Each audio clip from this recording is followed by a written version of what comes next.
Allez, nous allons à présent parler du projet d'amélioration du système d'état civil au Cameroun.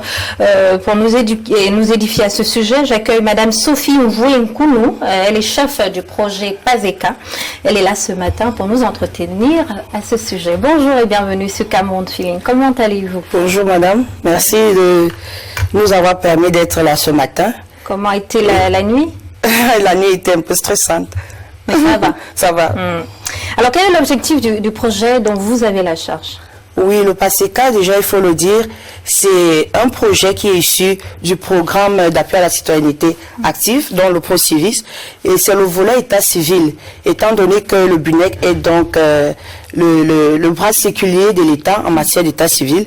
C'est donc lui qui accompagne donc le BUNEC dans l'atteinte de ses objectifs. Donc, le PASECA a pour objectif de renforcer l'accès des populations à des services améliorés d'état civil, et cela se fait par l'amélioration de la demande de services, de l'offre de services et les interventions des acteurs. Très beau projet en tout cas. Le Bureau national de l'état civil du Cameroun, les membres du gouvernement et les députés ont constaté récemment qu'environ 1,7 million d'enfants camerounais, du Cameroun autant pour moi, n'existaient pas sur le plan légal. Alors vous, à votre niveau, comment est-ce que vous faites pour changer la donne? Oui, je voudrais déjà dire que le PASECA et le BUNEC, c'est pas deux institutions différentes parce que c'est le BUNEC, en commun, oui, c'est le BUNEC qui est bénéficiaire de la subvention. Donc, pour résoudre ce problème, nous avons 3 niveaux d'intervention.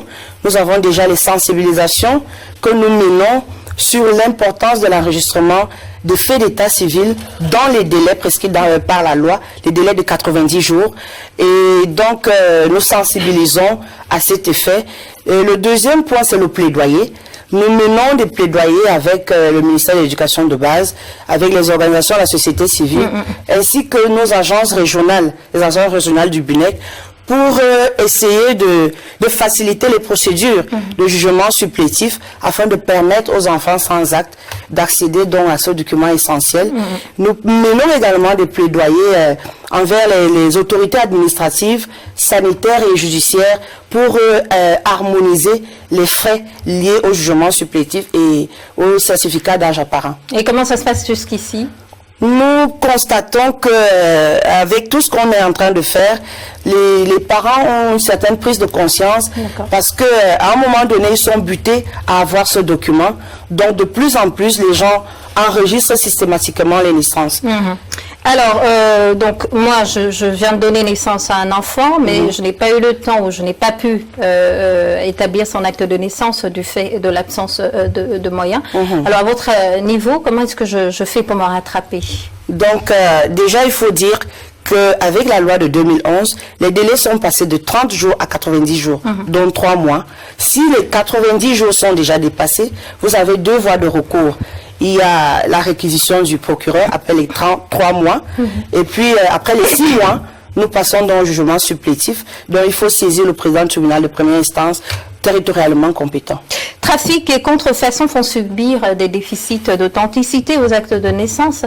Quelle est la bonne adresse pour avoir un acte de naissance conforme? Il faut dire que l'usager qui est demandeur du service d'état civil doit se diriger soit au centre principal dont la mairie ou alors au centre d'état civil secondaire de sa zone de compétence. Voilà. Et qu'est-ce qui est fait pour assurer la sécurité de ce document important? Bon, pour l'instant, le BUNEC s'est doté du schéma directeur qui a été validé en 2018 par le gouvernement, appuyé ainsi par notre partenaire GIZ. Et pour l'instant, nous avons 2 initiatives. N'ayant pas encore assemblé les moyens, parce que mettre en œuvre l'informatisation, c'est des grands moyens, nous avons 2 initiatives. Nous voulons d'abord finaliser la numérisation et l'indexation dans le département du Fundi, appuyé ici par le partenaire Union européenne. Et puis, nous allons dupliquer cette initiative à l'extrême nord avec le partenaire PNUD. Tout à fait. Alors, où en est-on avec la question d'un code unique capable de couvrir l'acte de naissance, l'acte national d'identité, les autres documents officiels? Étant donné que l'informatisation n'a pas encore débuté. C'est vrai que avec le chemin, en cours, en fait. Donc ce n'est qu'avec l'informatisation que nous allons pouvoir résoudre ce problème de code unique. Et quelle est la place des actes de mariage et de décès dans votre campagne de sensibilisation? Oui, dans les campagnes de sensibilisation, nous encourageons les personnes qui vivent en union libre ou qui sont mariées traditionnellement, coutumièrement, à aller vers l'officier d'état civil, se faire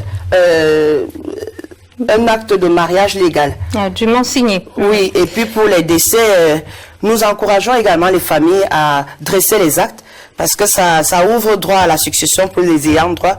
Hormis ça, les données statistiques recueillies permettent à l'État de planifier et de programmer ses politiques.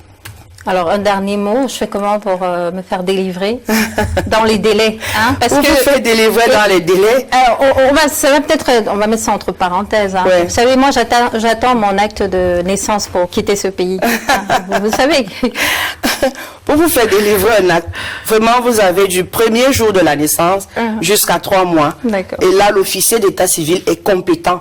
Parce que dépasser les 3 mois, il n'est plus compétent, il n'a plus qualité pour établir l'acte de naissance de l'enfant. Un dernier mot à ces parents qui traînent encore avant qu'on ne se sépare. Oui. Il est important. Il est vraiment important de déclarer la naissance de l'enfant dans les 90 jours. Et cela vous évite les procédures longues et peut-être coûteuses. Fastidieuses. Oui. Donc, il est vraiment important de déclarer les naissances dans les délais et faire établir les actes soit au centre principal, soit au centre d'état civil secondaire.